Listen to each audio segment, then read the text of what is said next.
Chairman P T I barrister Gohar نے party رہنماؤں کو میڈیا میں بیان بازی سے روک دیا۔ ذرائع کے مطابق بیرسٹر گوہر نے علی امین گنڈاپور، اسد کیسر اور تیمور جھگڑا سے رابطہ کیا۔ ان کا کہنا تھا کہ آئندہ پارٹی عہدیدار عوامی سطح پر اختلافات کا اظہار نہیں کریں گے۔ پارٹی اپنے تمام معاملات مناسب فورم پر ہی حل کرے گی۔ ذرائع کا کہنا ہے کہ بیرسٹر گوہر نے وزیر اعلیٰ خیبر پختونخوا علی امین گنڈاپور کے بیان پر بھی تشویش کا اظہار کرتے ہوئے انہیں مستقبل میں خاموش رہنے کا مشورہ دیا۔ Chairman P T I barrister Gohar نے پارٹی رہنماؤں کو میڈیا میں بیان بازی سے روک دیا۔ ذرائع کے مطابق بیرسٹر گوہر نے علی امین گنڈاپور، اسد کیسر اور تیمور جھگڑا سے رابطہ کیا۔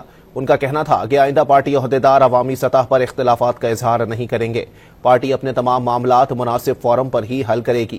ذرائع کا کہنا ہے کہ بیرسٹر گوہر نے وزیر اعلیٰ خیبر پختونخوا علی امین گنڈاپور کے بیان پر بھی تشویش کا اظہار کرتے ہوئے انہیں مستقبل میں خاموش رہنے کا مشورہ دیا۔ Chairman P T I barrister Gohar نے پارٹی رہنماؤں کو میڈیا میں بیان بازی سے روک دیا۔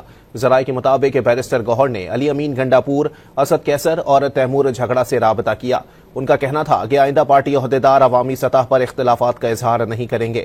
پارٹی اپنے تمام معاملات مناسب فورم پر ہی حل کرے گی۔ ذرائع کا کہنا ہے کہ بیرسٹر گوہر نے وزیر اعلیٰ خیبر پختونخوا علی امین گنڈاپور کے بیان پر بھی تشویش کا اظہار کرتے ہوئے انہیں مستقبل میں خاموش رہنے کا مشورہ دیا۔